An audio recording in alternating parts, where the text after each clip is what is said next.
Okay, we are live. Hi, this is William Ramsey. Welcome to William Ramsey Investigates. On today's show, I have a very special guest. Her name is Dr. Chloe Carmichael. Last name is spelled Carmichael.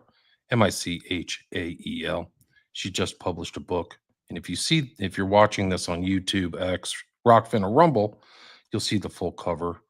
And it is Can I Say That? Why Free Speech Matters and How to Use It Fearlessly is the full title. And I read through it today. It's a great book, very well cited and very timely. I think it's a very important topic. So I'm delighted to have her. This is not her first book. She's written a couple others and a couple academic articles as well. Her other books in my notes are Nervous Energy, Harness the Power of Your Anxiety. That's also timely, 2021. And then in 2018, she wrote Dr. Chloe's 10 Commandments of Dating, How to Stop Getting Hurt, Put Yourself Out There, and Find a Relationship That Lasts.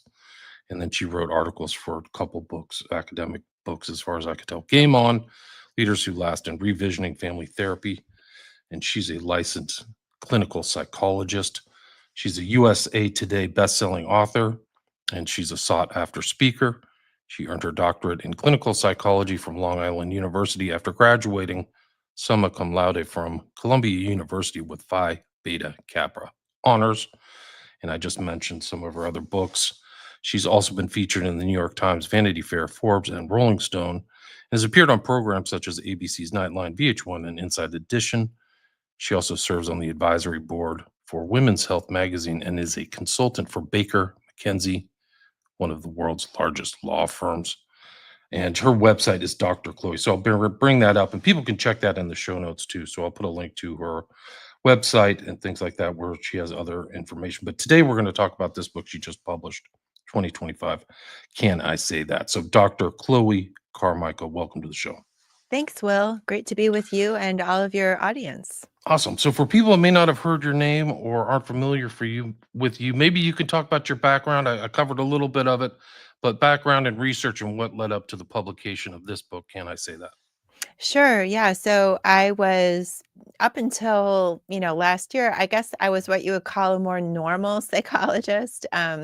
Just, talking about anxiety and things people typically think of as being psychologist stuff.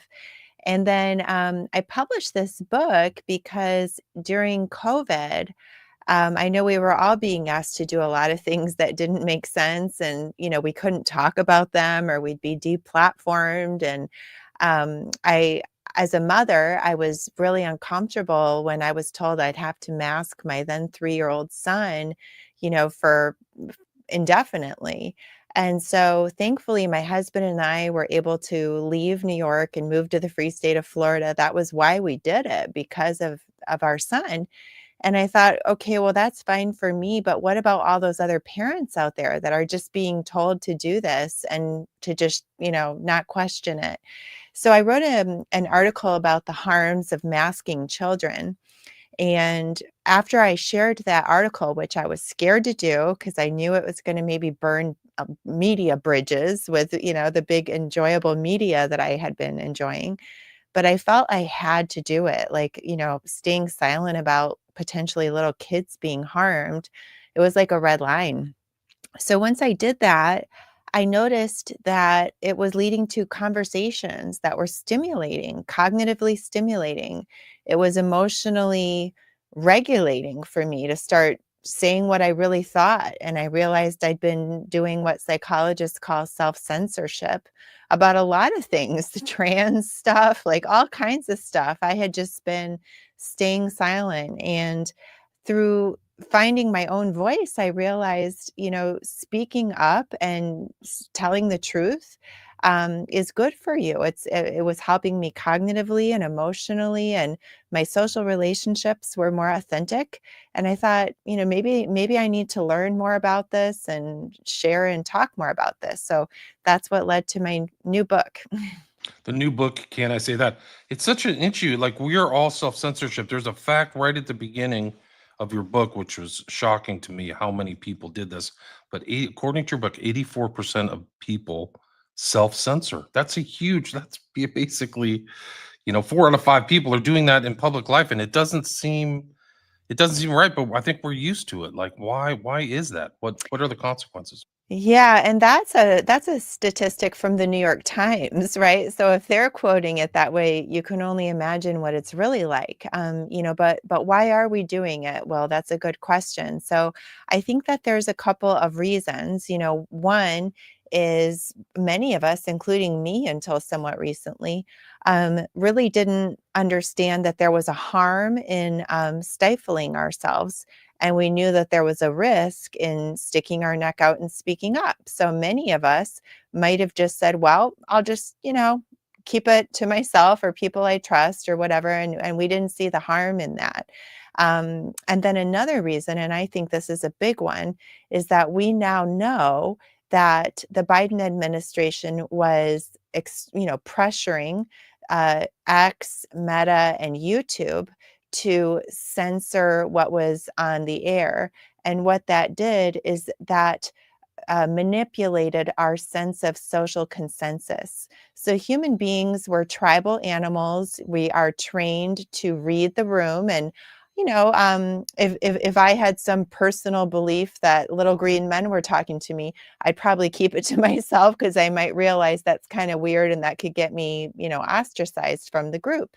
And by manipulating our social consensus, by controlling what was on YouTube, Meta, X, and much of the mainstream media without telling us that they were doing it, they made us think that we were the only people that saw COVID the way many of us actually saw it, or that saw trans issues or immigration or all kinds of issues.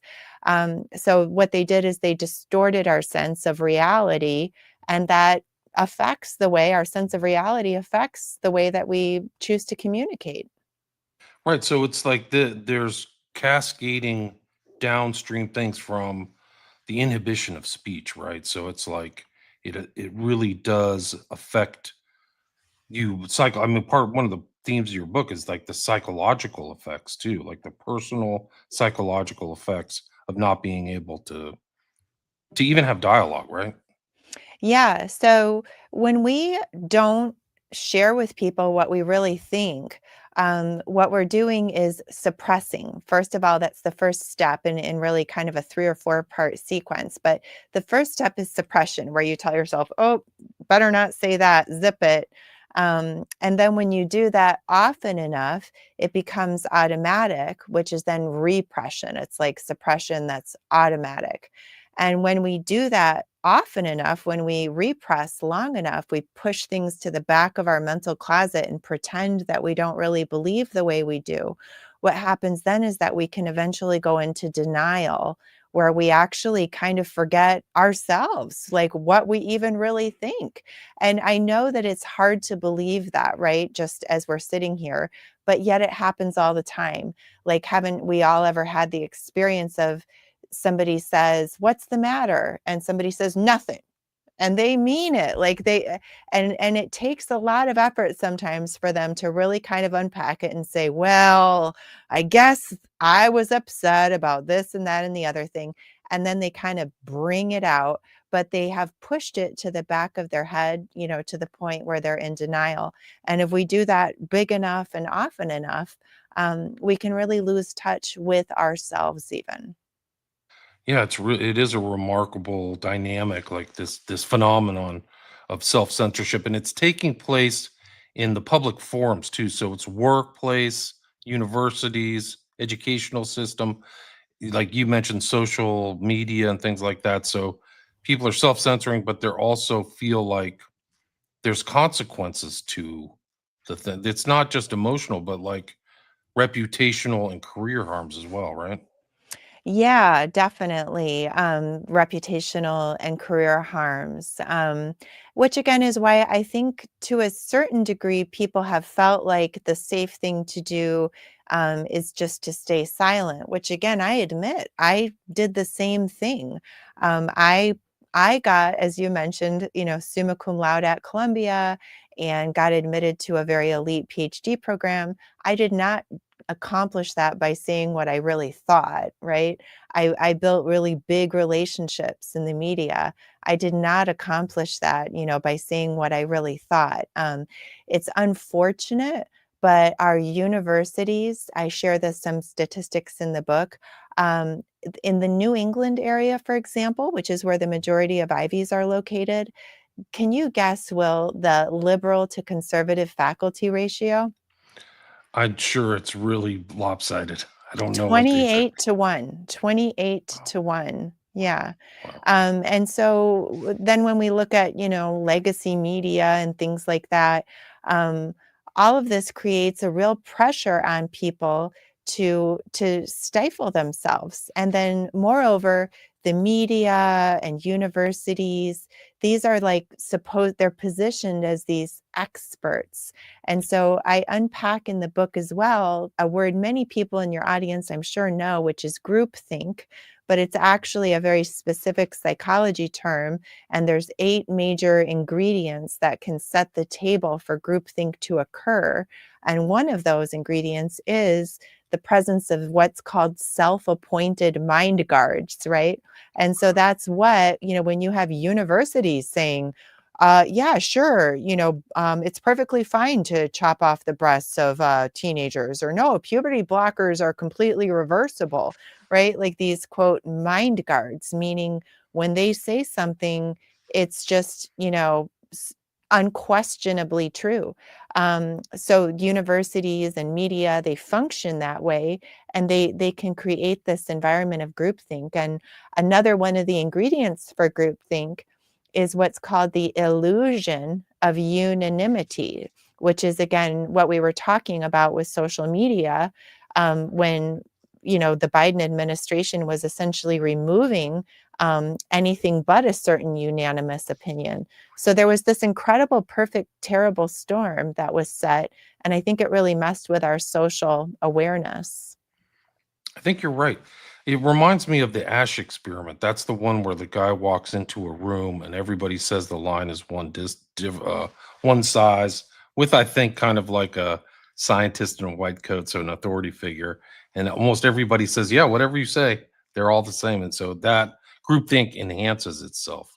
So they, Yeah. yeah, So the Ash experiment I discuss in the book, and what they call that is normative social pressure. So in the Ash experiment, participants afterwards, they would always just say like, "Oh yeah, you know what? I knew that line wasn't really longer. I was just saying that." Like they were conscious of it. And what the Ash experiment then led to, the next one, was Festinger's experiment that established cognitive dissonance, which is one of these things that is so misunderstood by people. But what it is it's when we adjust our thoughts to accommodate our behavior. So basically what Festinger did is he got 2 sets of participants to lie, and one set he got them to lie um, by convincing them that it would be the nice thing to do.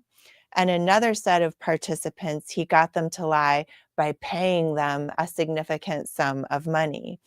The ones that received the significant sum of money, they were able to remain conscious of what the real truth was. They knew exactly why they were lying. Those that he got to lie because it would be the nice thing to do, they actually changed their thoughts and beliefs to accommodate their behavior of lying. So the Ash experiment led to the cognitive dissonance experiment. And all of these things add up to the idea that if we lie to people enough, to be politically correct, or because we think it will give us some kind of advancement here or there, eventually it tinkers with your own actual sense of your beliefs. You start to take it on yourself. I'd never heard of that. Fenster, you said Fenster. What was the sign? Festinger. Festinger. I've never heard of that. So was that in the same time as Milgram and Ash as Festinger? Festinger's okay. Festinger came later. So Later, this okay. this is all in the book. But yeah, the Ash experiment, I kind of stack it up that the Ash experiment led to the cognitive dissonance. So the Ash experiment is where maybe you're telling a lie, but you know you're telling a lie and it's not really messing with your reality. Right, But right. when you start telling lies often enough and for reasons that get a little fuzzy in your head, it starts messing with your actual sense of reality. And then we have groupthink, which is like a bigger mass, scale sense of that. Wow, that's amazing. I'll have to look into that. I've never heard of that before. It kind of ties in with something you said earlier in the book, which is some people will go into this um, curtailment of free speech just to continue the process. I think you mentioned something like they will continue, they will self-perpetuate to not be accused of being like, a wrong thinker. So they actually join in. It's almost like something like the Stanford prison experiment, or it's one of these experiments where you just adopt these behaviors so that you're not the actual scapegoat. Does that make sense? Yeah, totally. It can be a defensive behavior, right? I mean, when you see what's happening to other people who stick their neck out, and then, you say, well, gee, I don't want that to happen to me. And people can get really skittish about that. And then the more people that do silence, which by the way, that's another one of the ingredients of groupthink is direct pressure upon dissenters. And I unpack all of those in the book as well, which is, it's like, hello, cancel culture. But yeah, so when we're afraid of sticking our neck out there, then we can just stay silent, which is part of the reason I wrote this book, because I want people to realize that there is actually also a cost to stifling yourself. It's not just a, you know, easy way out like it might seem at first. Right, it's the interior, like, effects on your personality and what you really think, like you said, like, how many of these people have allowed their personalities and outlooks to be morphed by censorship or whatever just to get by or adapt? It's really pretty sinister. It's almost like some kinda Orwellian effect or something like that. But, it goes back to how important it is, why free speech really matters, right? Like, all these things, the processes that are being stifled are essential to us to really self-actualize. Would you agree with that? Yeah, yeah, definitely. I mean, speech is one of our most profound capacities as human beings. It's when we have unique regions of our brain that are specifically devoted to the comprehension of language and to the production of language. The psycholinguist Steven Pinker has said that humans need to talk the way that spiders need to spin webs. Like it's just literally in our DNA. And so when we start interfering with that, it would be, to me, almost like if removed a couple of somebody's fingers or something. Like that's why we say it's a God-given right. And interestingly, the root of the word psychology goes back to the Greek word for psyche, which means spirit. And so it really is freedom of speech has a psychological value and it is a God-given right. Right, so they have that, and it's a God-given right, and it has psychological and emotional, like, you have a full chapter on the emotional gifts of language, so it's like it's very like, you talk about the epidemic of loneliness, this kind of self-censorship is a factor in that. Would you agree with that? Yeah, definitely, definitely. So emotion, is we emotionally regulate through speech, and this is neurologically measurable. So the amygdala, for example, is the part of the brain that gets active during times of fear. And when we name our emotions, the amygdala starts to settle down. When we express ourselves authentically and have a good heart to heart with somebody, our cortisol levels drop. Human beings are social animals. And one of the ways that, we form bonds or get help from our support network or engage in problem solving or feel safe is through language, through communication. We experience what's called neural coupling, Will. So you and I, as we have a conversation, if we're really talking to each other honestly and truly listening to each other, studies have been done on this too. Like if somebody's pretending to listen, it doesn't work. But if we're truly listening to each other when we talk, we actually experience what's called neural coupling, where our brain kind of starts exhibiting the same patterns. Interesting. It's really important. So all these things, these bonding elements, the social support, are all parts of having open dialogue. I mean, it goes all the way back to classical Greece or something like that. Like these are things like I almost never hear the word dialogue anymore. It's people shouting, or they exhibit kind of like a, it's something like, I don't know, like something out of like a struggle session or something, because there are the hit you write about the hidden dangers, and we may not be fully cognizant in the front of our brain about the dangers of self-censorship, but there really are serious dangers, and they're exhibited in our kind of day-to-day life these days in 2025. Would you agree with that? Yeah, definitely. I mean, it's a very anxiety provoking way. And I know this because I lived it, right? It's a very anxiety provoking way to live your life, to know that you have values and thoughts and beliefs that could be a real problem if other people found out, that you had these beliefs. I mean, when I moved to New York City in 2001, I was a young person and I thought, oh, wow, this is going to be great. Such a, salon of, marketplace of ideas. Wow, New York City.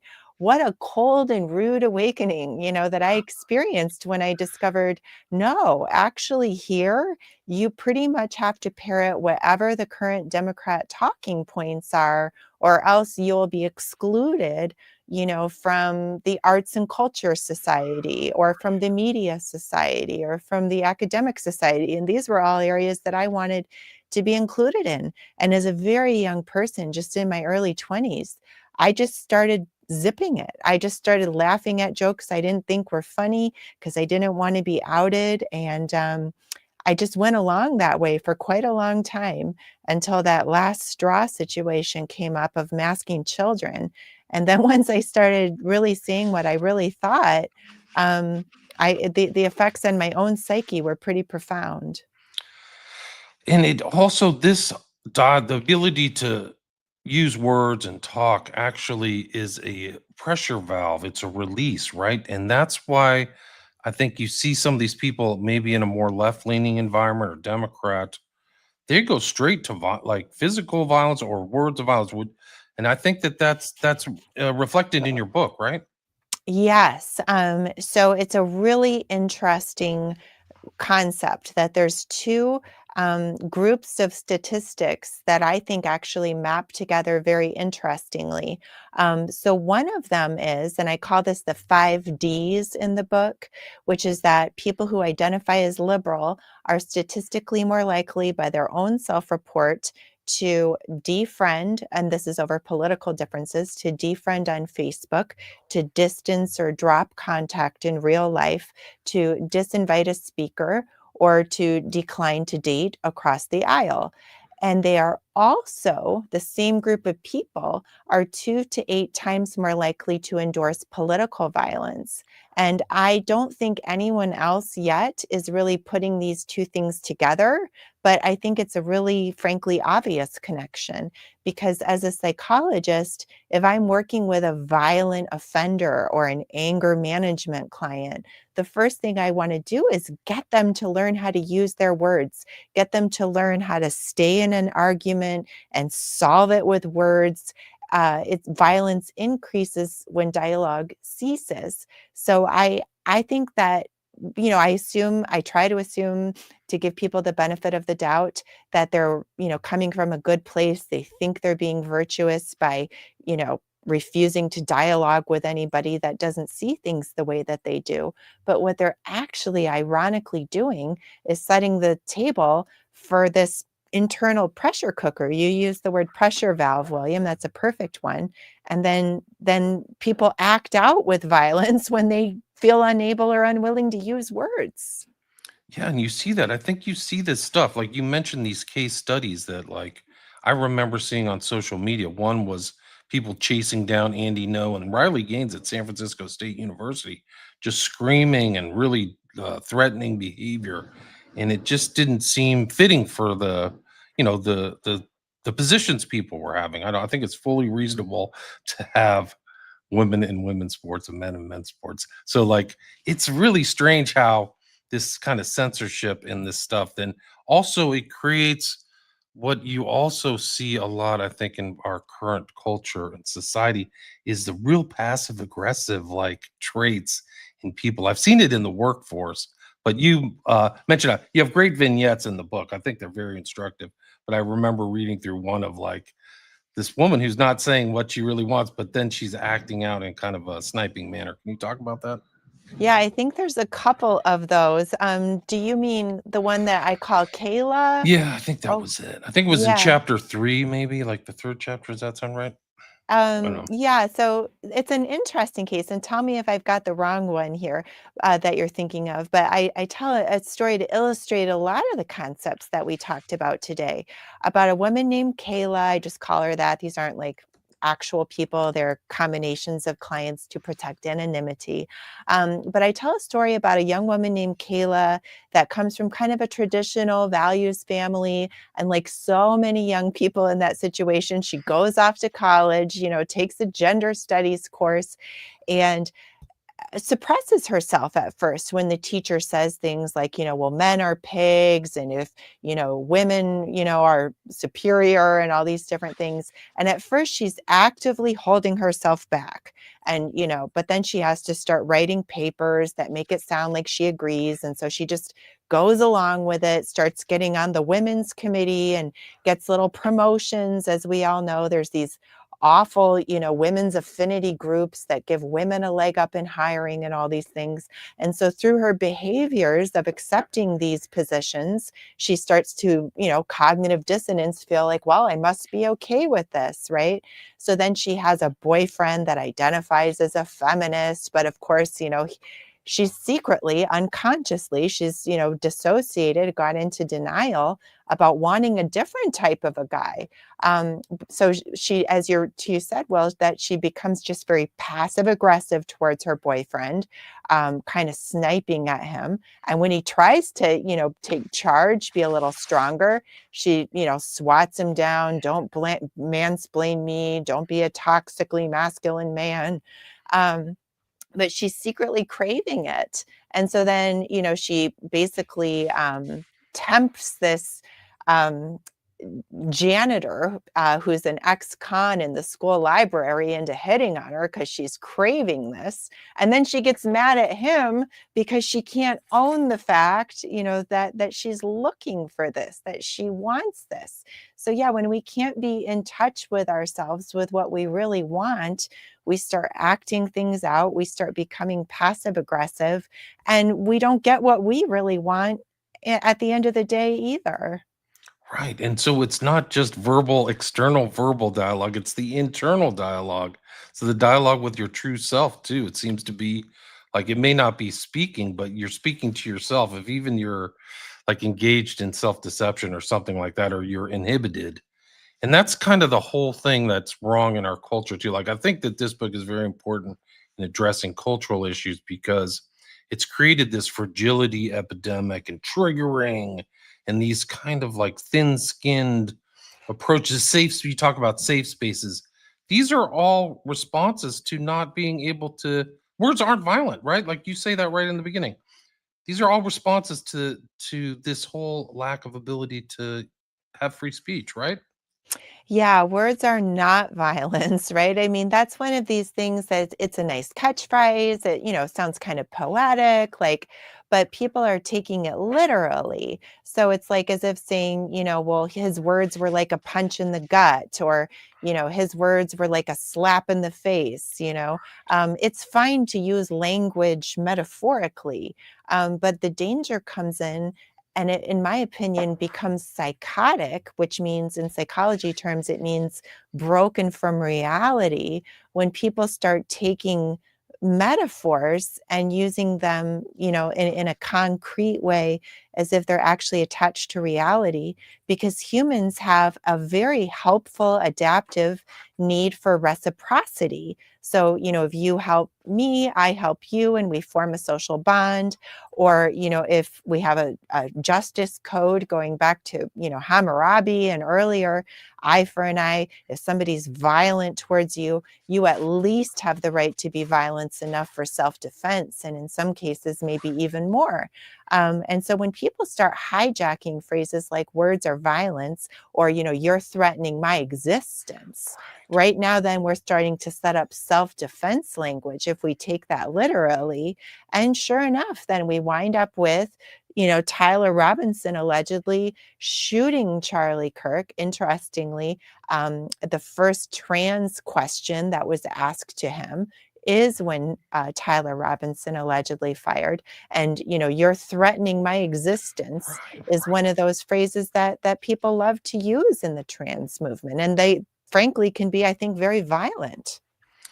There's no question about it. And they also use the word hate. Like, so this word hate, like, so if you say, a biological male shouldn't be in women's sports, it's interpreted as hate, but there may be some countervailing value that seems reasonable. So it's this hypersensitivity, this kind of erosion, like you call it, an erosion of like self-efficacy too.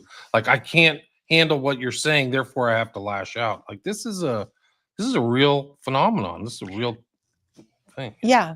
Well, what it also is there, Will, that you're getting at is a weaponization of victimhood.